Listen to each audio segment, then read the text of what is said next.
Welcome to MilSpouse Matters, the podcast dedicated to encouraging military spouses. I'm your host, Jen McDonald, and I was a military spouse for nearly 30 years until my husband's retirement. I'm now the mom of 4 young adults, including 1 active duty son. I also wrote the book, You Are Not Alone, Encouragement for the Heart of a Military Spouse. Through my experiences, I came to believe that we're only stronger together. Whatever life is throwing your way as a military spouse, let's talk about it. So hello and welcome to this episode. This is your friend Jen, and I hope you're doing amazing wherever in the world this finds you. So today we are talking about all things deployment. And this episode happens to be sponsored by my 5-day deployment devotional. Did your spouse just deploy, or are you facing a deployment?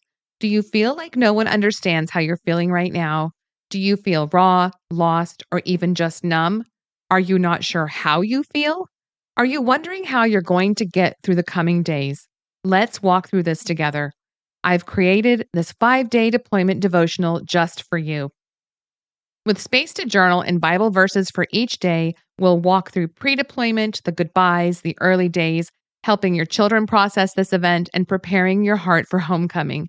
Each reading will bring you comfort, but also give you actionable tips and resources. This 19-page devotional is available for immediate download on my site, and it's only $3.99.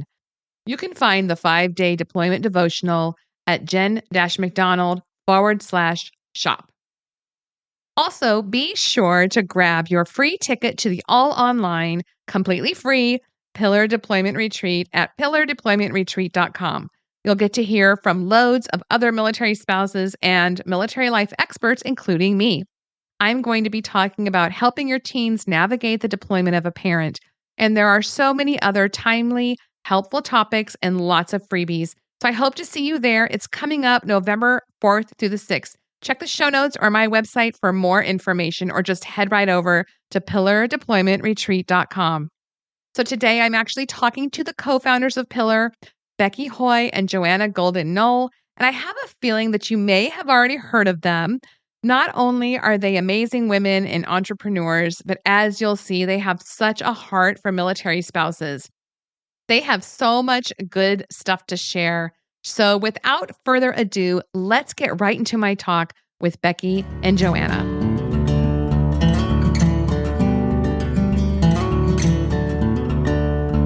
Okay, so hello, everybody. Today, I am so excited to be speaking to Becky Hoy and Joanna Guildin-Noll. Becky and Joanna are the co-hosts of Pillar, the totally free online retreat for deployment countdowns. Becky is the founder of Brave Crate, the deployment countdown box for military spouses, and Joanna is the writer behind one of the largest military spouse lifestyle blogs online, Joe My Gosh. You may remember that we visited with Becky back on episode 73, where she talked about how to thrive during deployment and not just pass the time. She shared so much great insight and experience, so I hope you'll go back and listen to that episode. You can connect with Pillar at Pillar Deployment Retreat on Facebook and Instagram, and make sure and grab your free ticket to Pillar at pillardeploymentretreat.com. And of course, you can connect with both Becky and Joanna at all the places online, and we'll share all of that in the show notes.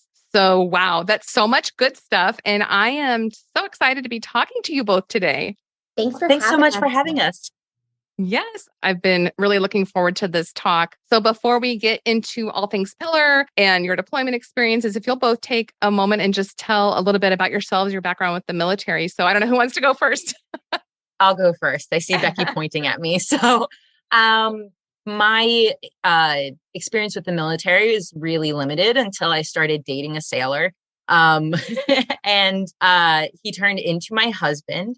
He was in the Navy for 6.5 years and has been out for a little bit.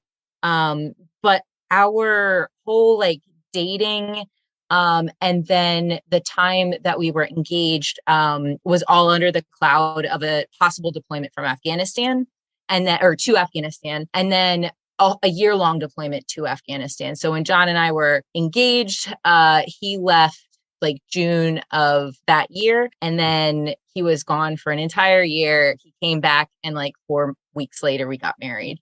Wow. So, for me, I had no idea what to expect. I have family members like grandparents and things who were in the service, but I didn't have any immediate experience with it. And I lived in Baltimore at the time, which is not really a place with like a huge military presence. And John was out of Virginia. So I went online to find like deployment help and support.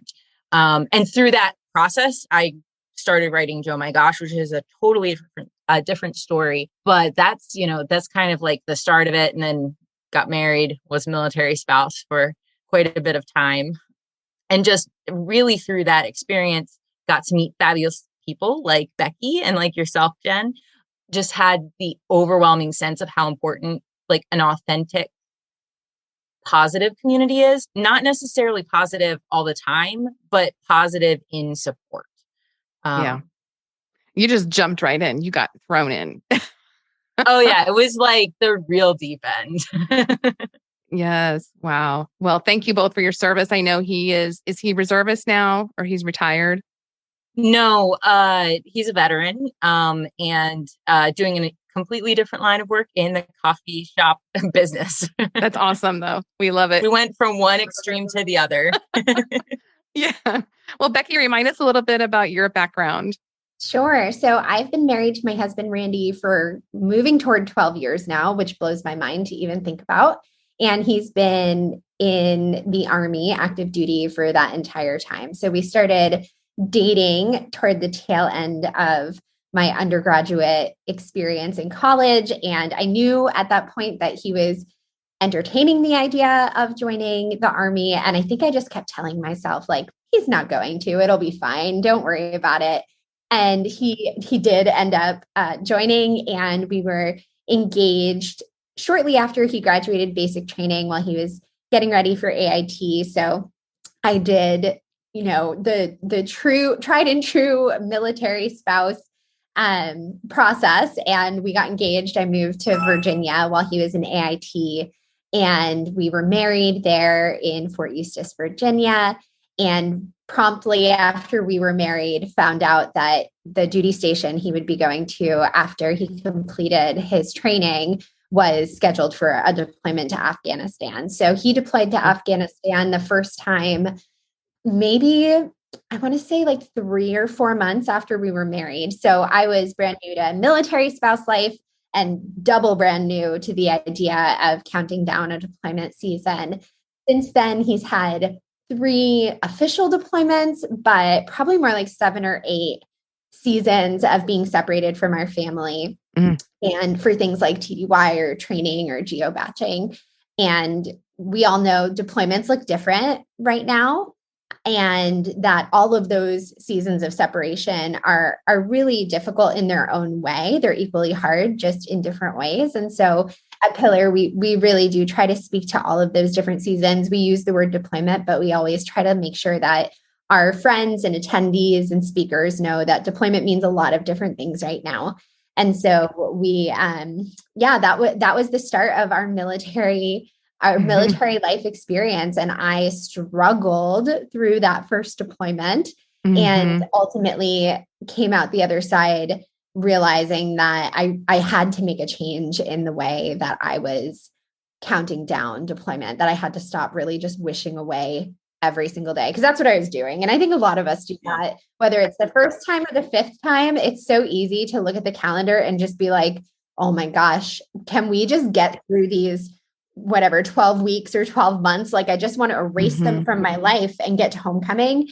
And I realized I could not do that because of how frequently deployments do happen for us as military spouses. And so that was transformational for me, for sure. Now we live 12 years later here in Oahu, Hawaii. He's stationed here on the island. And so that's been both a treat and a challenge, being in such a beautiful place, but also so far from family. And, deployments and separations still happen here. And so it's just new and different in every season of life. And you can't complain. I lived in Hawaii, and it's like, if you complain, they're like, really? But you're in paradise. I know. And you are. And there's beauty to it for sure. But I think anyone who's stationed in some of these places that a lot of us consider like dream duty stations will tell you that they often come with that flip side challenge of being so far from friends and family. Yeah. Well, I felt myself getting a little emotional when you guys were both talking about your deployments because my son is currently deployed as we're recording this. And so like we went through so many deployments and, you know, those feelings don't go away of just, you want to like, I always would say, I just want to wrap myself in a blanket, go to sleep and have it be over. Like just wake up and have it be over. And so what I really appreciate about both of you is the fact that you're very real, but you have also contributed so much positivity and so many strategies and ways of coping to our military community. And I just want to applaud you for that. I think it's amazing. And I don't know how much people thank you, but I think, you know, these resources weren't there when I was a young spouse. And that's also one of the reasons I do what I do, because you just never want somebody else to feel alone and just kind of stranded and they have no connections. I want to say thank you to both of you for what you are doing for our community and continue to do, because it's so important. And I'm sure you've gotten letters, and I should have asked you to share some stories from previous attendees of, I'm sure you have gotten notes about it being such a lifeline to people. So maybe later in the talk, you can bring up some of those if you have any come to mind. But before we get into that, I did want to ask you both, you know, you've been through multiple deployments. So Becky, you talked about you really wanted to make sure you weren't just wishing away the days and thinking of ways to really thrive. So what did you learn about yourself during deployment? What are a few things maybe each of you could speak to of something you've learned about yourself or ways to cope during a deployment? Joanna, if you want to go first. Sure. I think for me, when John deployed, I had the exact same experience that Becky did. Like I wallowed for a little bit, like the first day that he was gone. And we weren't even, I mean, we were hours apart from each other. It wasn't like he was like a daily presence in my life. I was a human wreck. Like I was a smoldering, like wreckage of a human being. I think all I ate that day was like a piece of cherry pie. It was bad. And that's okay. Like it's okay to wallow, right? Oh, absolutely. Absolutely. But you know, it was just like this completely new experience and new emotions that I had never gone through before. So I was just kind of like feeling my way through it, and usually, you know, going through pints of ice cream to do that. I think for me, I had that realization too, like you're 26 once, and like, are you really going to just be like this sad sack of a person who can't function? Like, and that's just like my internal dialogue with myself, because I needed to feel the things, and then I need to kick myself in the butt and like go do stuff. So I learned two things. One is that I'm a collector, not necessarily of things, but of experiences. So if you ever go on vacation with me, like I have an itinerary of like 500 things that we're going to do, and we need to check all of them off.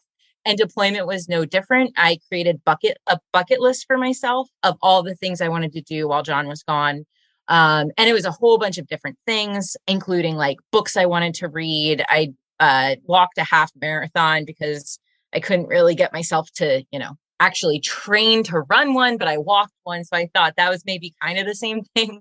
You know, TV shows I wanted to watch, foods I wanted to make. So that helps me because it was just something to focus on instead of just being like, well, I'm home from work and now I have like 5 hours, like, you know. The other thing that I learned about myself is that I really needed to feel like I had a physical connection with John. So I started making care packages, like really insanely detailed care packages, because I felt like I needed to just do something for him. And that's really where Joe My Gosh started. I started taking pictures of them and putting them on just a blog because my friends wanted to see them. And so that, you know, not only was it really fun to send them to John and like he would get really excited to see what the theme was and what kind of stuff was in it, but it was also really fun and something that could occupy my brain creatively, and think about like shopping lists and what's the next thing going to be, or like how can I make this thing fun, and or like booby trap this one so like something flies out of it when he opens it, you know, that kind of thing. And so it helped me see the humor. humor in the situation. Oh, that's so good. And yeah.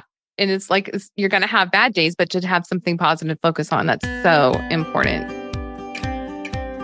This episode is sponsored by the Christian Milspouse Podcast, where we talk about how our Christian faith can be applied to our military spouse journeys. We're covering all the issues that go along with military life: loneliness, starting over, trusting God, raising kids, strengthening our marriages, finding a faith community, connecting with others, and so much more. Each short episode is 5 to 10 minutes long, perfect for you to have a spot of encouragement in your busy week. Find the Christian Milspouse Podcast at jen-mcdonald.com under the podcast tab or wherever you listen to podcasts. What about you, Becky? My biggest revelation during my husband's first deployment, and then I kind of have this same revelation again every time he deploys, is that my life is going to look different during deployment. And I 100% will create new routines and habits, whether I'm creating them intentionally in a way that serves me really well, or whether I'm creating them accidentally in a way that doesn't serve me really well. And I did quite a lot of reading after I had this aha moment of like, I am not interested in just squandering this time or wishing away days of my life. I did a lot of reading about the way that our brain works and the way that our brain deals with change. And one of the things I learned that I thought was so interesting is that our brain operates with neurotransmitters. And caveat here, I'm not a scientist. So if you are a scientist or a neuroscientist and you're listening to this and you're like, this is the most base level silly explanation. It is, but it works for me. But our brain, as I understand it, has these neurotransmitters that deepen every time we complete a repetitive task. Our brain likes things to be easy. It doesn't like to spend a lot of energy making decisions about things.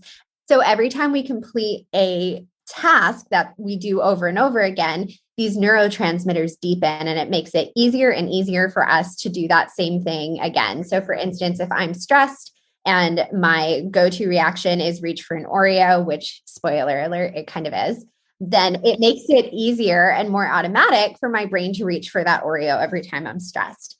And one of the amazing things about deployment is that our brain responds really strongly to changes in our environment and speed bumps in those neurotransmitters. It's like a highway, and we put a speed bump in there when our partner leaves, meaning our brain is now rethinking all of those day-to-day routines that we've created, all of those habits that we have. And so for me personally, deployment becomes an opportunity. It becomes an opportunity to create new routines and new habits.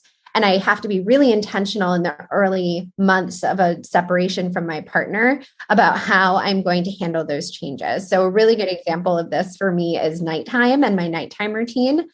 Obviously, I live with my husband, so he's a part of my nighttime routine, whether I notice it or not.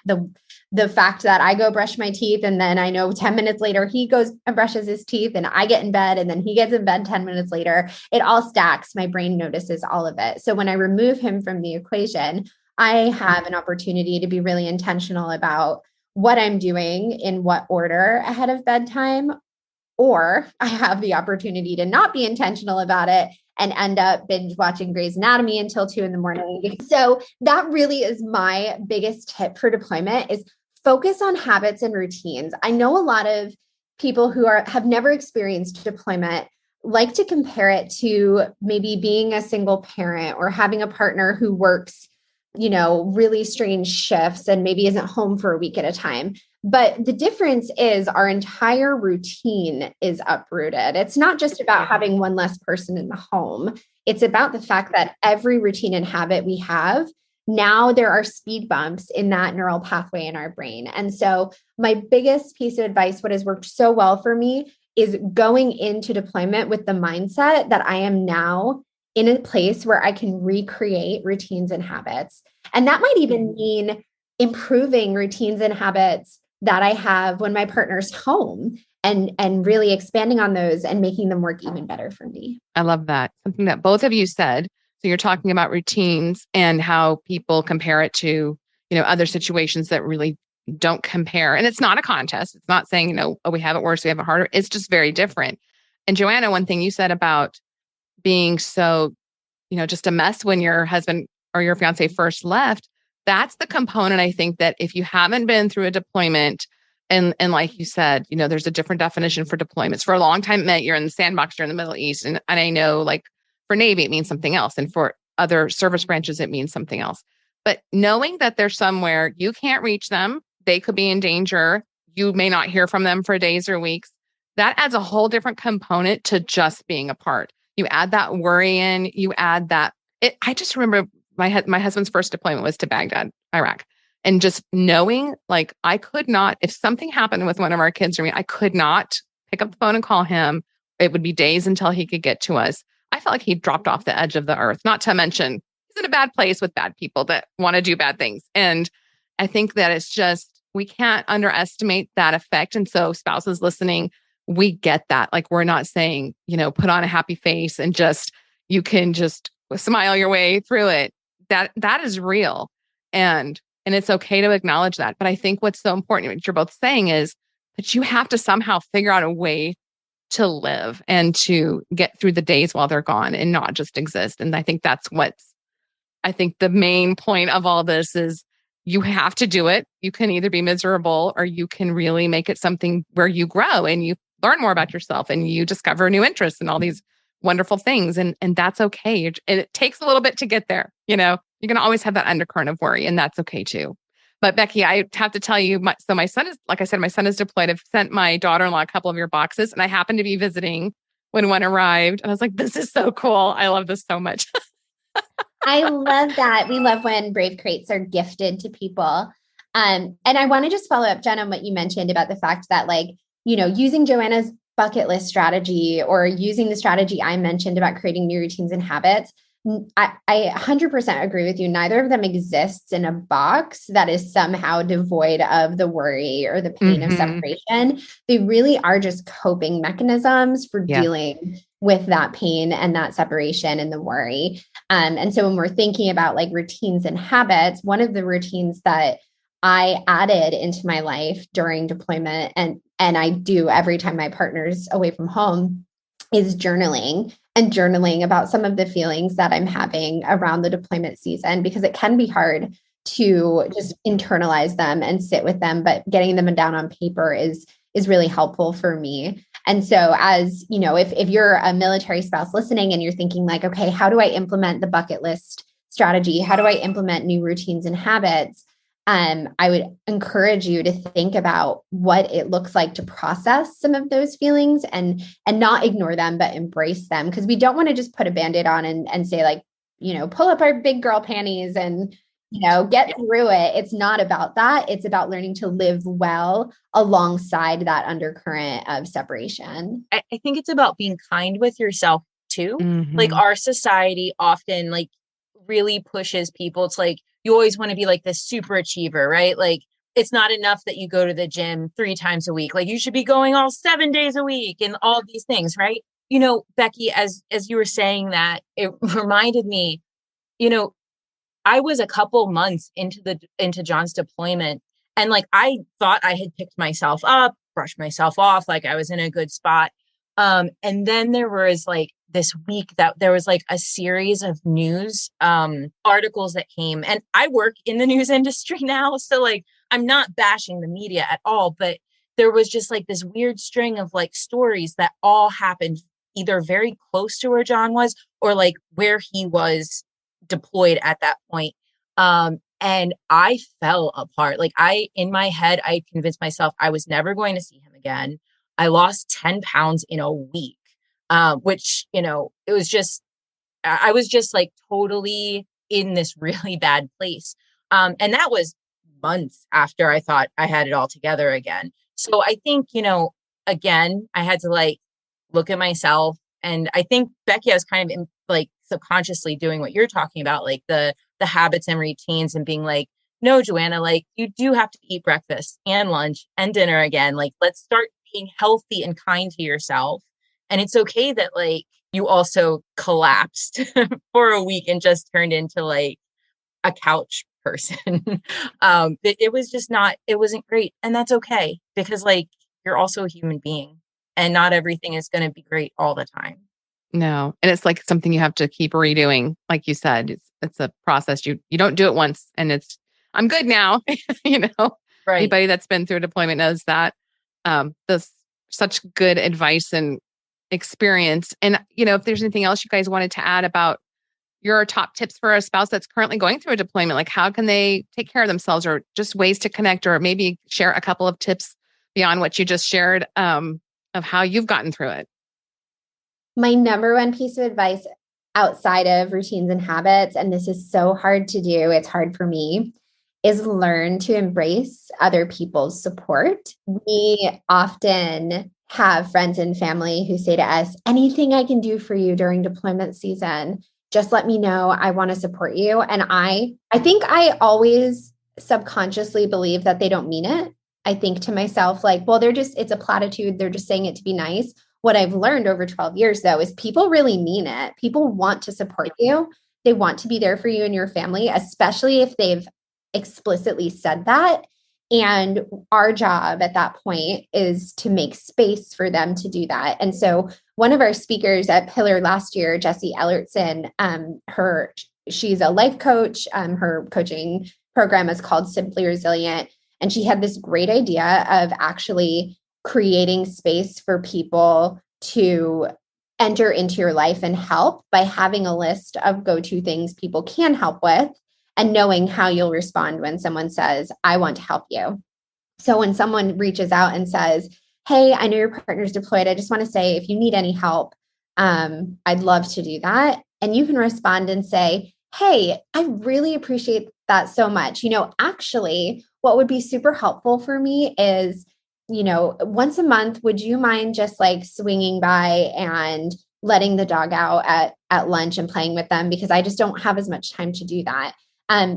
Fitting those needs Something that really you have specific. for the Yeah. people who are, So good. something really tangible that they can say, and trusting that if they can't do it, they'll say no.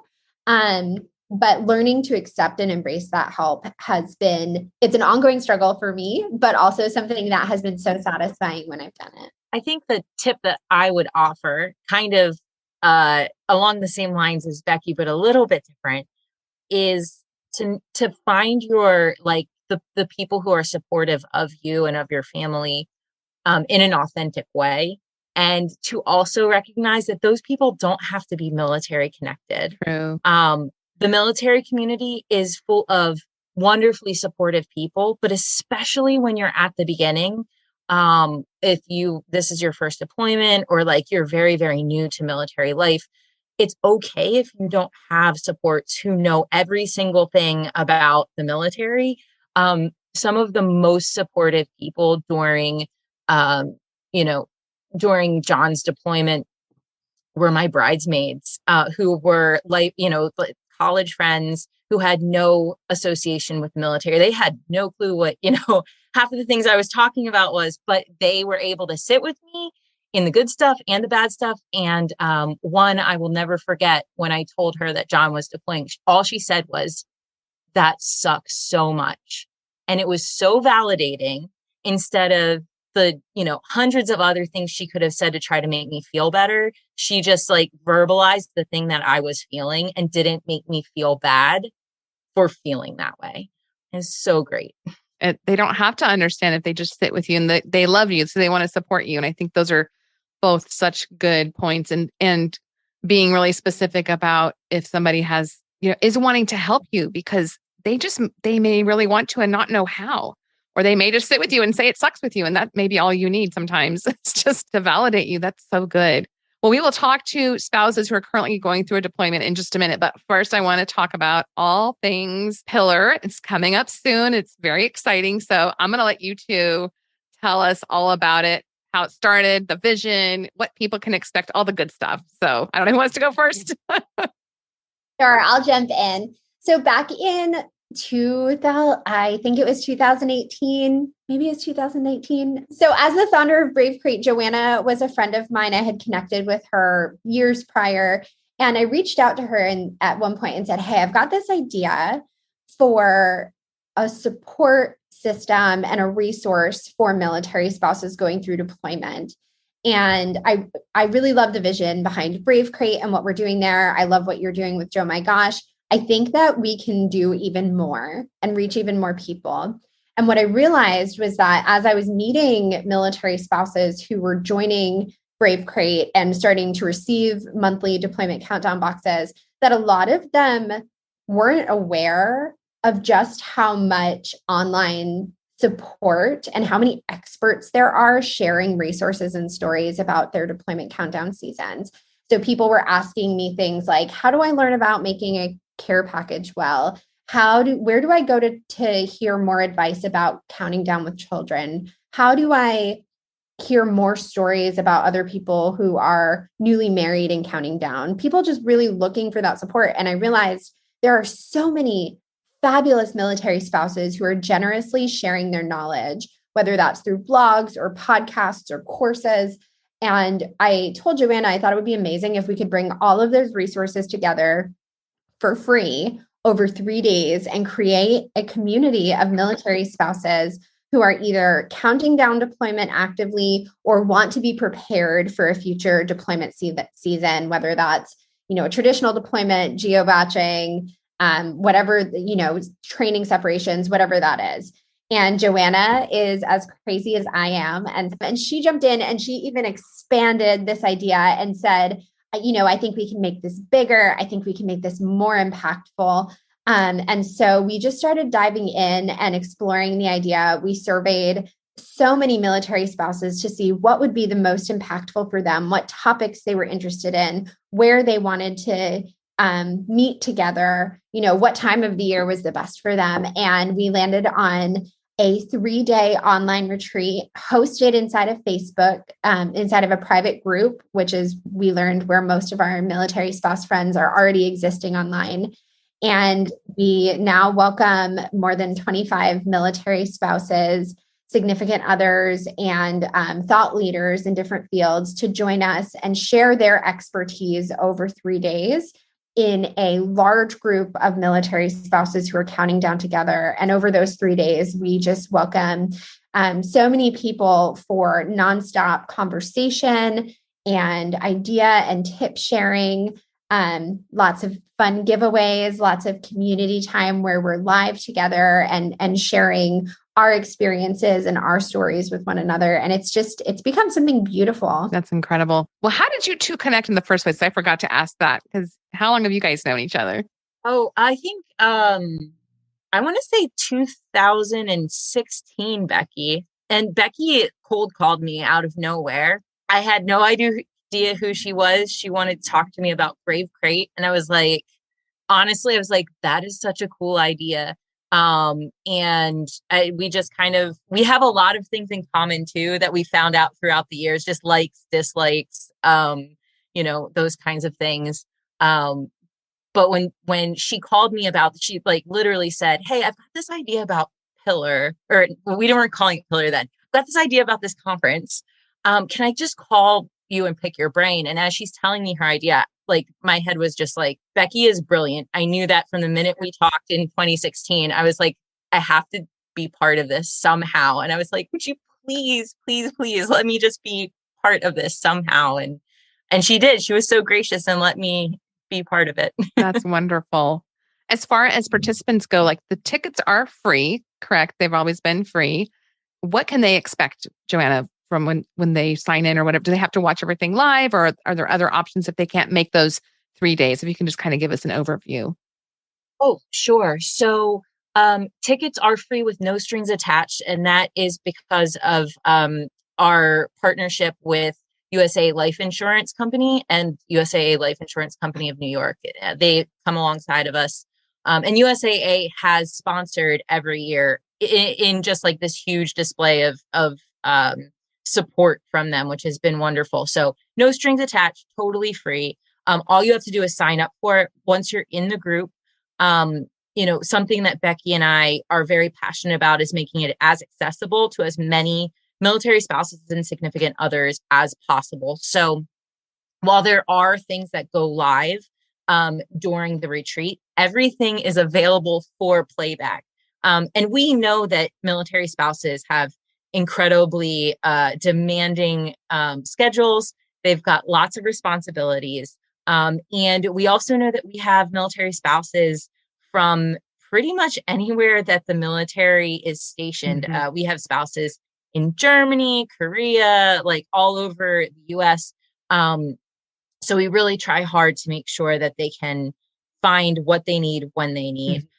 We also have a digital guide. So right before the retreat begins, we email everybody a copy of the guide for the retreat, and it's like a 30-page, high glossy, like lifestyle magazine. We love putting it together, and that shares the schedule, all of the speakers, some extra information, different tips, things like that, as well as a printable workbook. So one of the things that's really important to us is that if military spouses are investing their precious, precious time with us, we want to make sure that they're walking away with something valuable, not just kind of pie in the sky theoretical ideas, but, that they can write notes, figure out what works for them, listen to tangible advice from people who have been there, done that. And that workbook kind of becomes a plan for their next deployment or for the deployment that they're dealing with right now. And, in the Facebook group, there's also so much community building happening with people commenting on videos. So many of our speakers will respond back, give more information, more advice. People, attendees connecting with each other and sharing what has worked for them. So I think Becky says this all the time, but like so much of the learning is in the room. Like so many of the experts aren't the marquee experts. They're the folks also attending, and we love that. Well, can you give us a quick teaser? I know you're kind of trickling out speakers over the coming weeks. Are there a few topics you can tell us that are coming in this retreat? Yes. So all of our speaker details are actually live on the website as of now at pillardeploymentretreat.com. So if anyone wants to check out the full list of different topics that are going to be covered and who's going to be joining us as a speaker this year, they can head over to pillardeploymentretreat.com and see those. I am really excited. I'm really excited about all of them. It's so hard to choose a favorite because I think they're all so incredibly valuable. And there are so many things to chat about. Like Jen, I know that this year you're going to be joining us as a speaker. We're so excited to have you. Jen's going to be talking about teens and deployment and counting down with teens, which is something that I should mention. We really try to hit a lot of different life stages and experiences. So we have a number of sessions that are super specific. So how to count down as an introvert, how to count down as a National Guard spouse, how to count down with little ones. But then we also have big picture sessions that apply to every person who's attending. So you can kind of craft your own schedule, watch what matters most to you. One of the sessions I'm excited about is actually a 3-part series from EJ Smith, who's a licensed professional counselor. And she's talking about what we're calling the tough stuff, all of those things that we want to ask about deployment, but are too nervous to ask, or maybe it weighs too heavy on us. She has one session that's all about intimacy during deployment. And I have to tell you that the spin she puts on how to maintain a level of intimacy with your partner and the real life tactical ideas that she gives in that session are just so valuable. I can't even tell you. Like, I can't wait for our next deployment so I can try some of these out. But I'm really excited about that one. Joanna, what are there any that you're really stoked about? One of the things that I love is we have a mix of pillar speakers from previous years who are old friends, and then we have new friends as well coming and speaking. So it's always fun. Like Jess Birch has spoken every year at Pillar, and she is just a ray of sunshine. And she is going to be speaking about what she does as a Coast Guard spouse, and her husband deploys incredibly frequently. What to do when you have those back-to-back or surprise or multiple deployments within a year? How does that, how do you make that work? I'm also really, really excited for Sam Block, who is is from America's Test Kitchen. And she's going to be talking about how to make meals for one person. And she's funny. Like, go check her out on TikTok. She has a huge following. And she's got, I mean, the food she makes looks phenomenal, and she's got great ideas for us. And then keynote, we have three fabulous keynotes. One that we've already announced is JC Eckhart, who, if you've been in the military community, you know that she is just a bundle of fun. And she's going to be talking about how to grow and bloom during deployment. Oh, fun. It all sounds so good. I'm really excited about it. And I love it that it's, you can watch it as it's happening and interact, or you can come back later. I think it's going to be amazing. I'm so excited. We are too. Yeah. Well, I kind of put you on the spot earlier about the reaction you've had from people. If you can think of a couple of stories or somebody that's reached out to you and let you know how much Pillar has meant to you, if you have any stories like that to share. One of our favorite things to do at the end of the retreat is to sit together and read through all of the reviews that our attendees share, and also their reviews on Facebook. Mm-hmm. It is just the most uplifting thing in the world. So if you're curious, like, is Pillar worth attending? Definitely recommend head to our Facebook page, check out some of the reviews. One of the moments that stands out to me is during our very first retreat, there was someone who posted in the comments during one of the live workshops. And she said, I really needed this. I'm really struggling right now. And she shared the ways that she was struggling with deployment.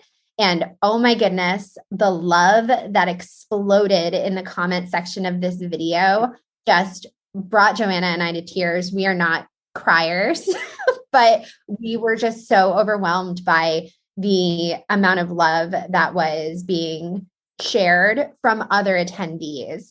Joanna giving and I me goosebumps.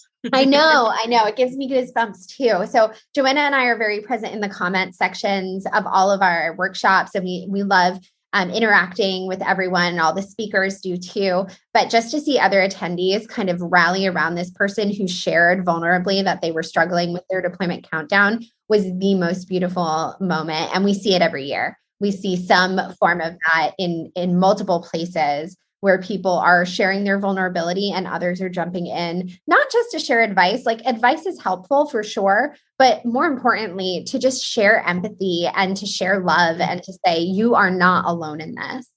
Oh, that's so good. Community is so important. I love the selfies that we see from people. So oftentimes we'll ask folks like, hey, take a selfie, like, show us where you are doing the retreat. Oh. And the amount of puppies and babies that we get to see where, a military spouse is there and she's on the couch with her 3 dogs camped out next to her, or she's holding her child, or she's on a walk, and she's live streaming as, like, she's pushing a stroller, or she's picking up her kids. That always makes me so happy, because I know that time is so important, and so just not available. Like, we don't have gobs of time in our lives. And so the fact that they're choosing to listen and to invest in themselves and their families through Pillar just makes me so happy. Well, I think it's incredible. And it's community is so important. It's just so important, whether it's online or in real life, but online can just be such a lifeline to somebody.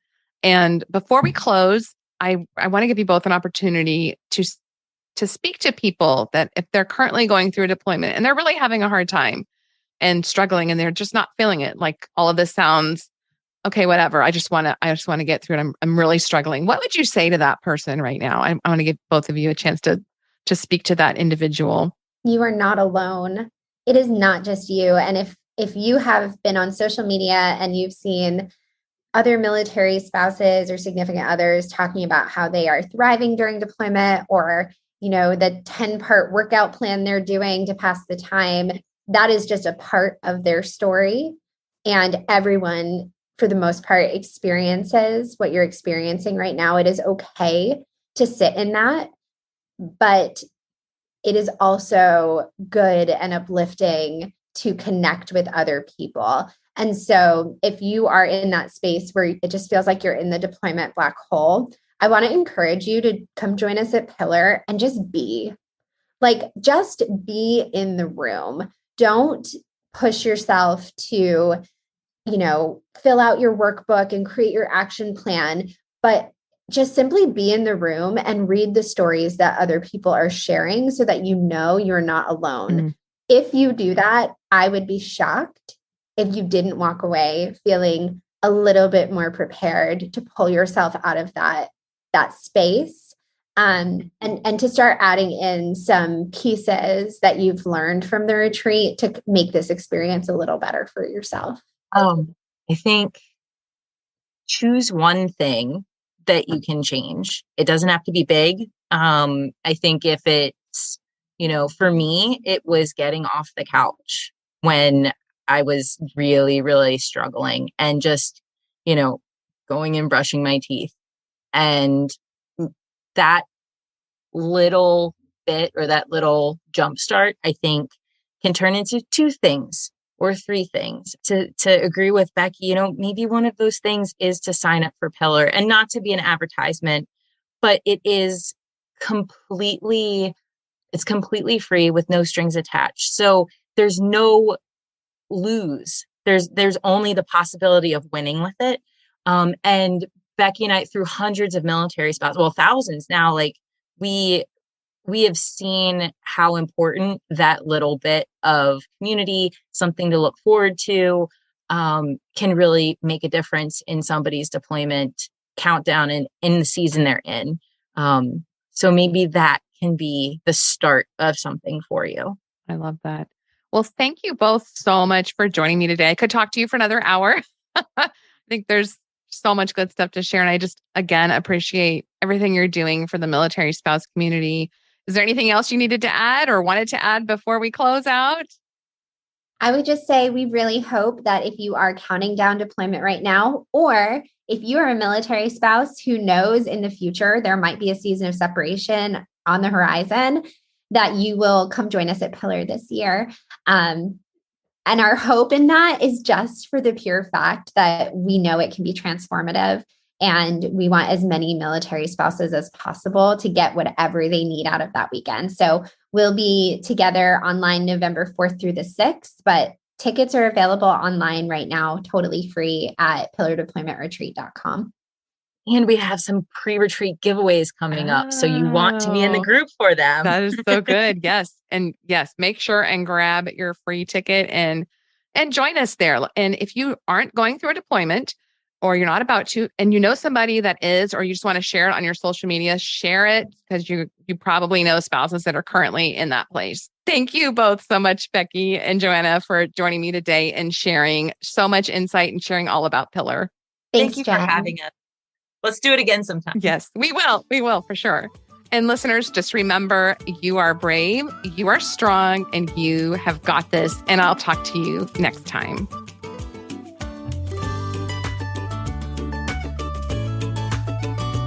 Thanks for listening to the MilSpouse Matters podcast. Connect with me at jen-mcdonald.com, where you can find a free deployment devotional and other resources, or on social media as @MilSpouseMatters. You can find my book, You Are Not Alone, Encouragement for the Heart of a Military Spouse, on Amazon and other booksellers. Love the show? Please leave a 5-star review in whatever podcast player you're listening, and then share it with someone else who could use it too. Until next time, remember, you are brave, you are strong, and you've got this.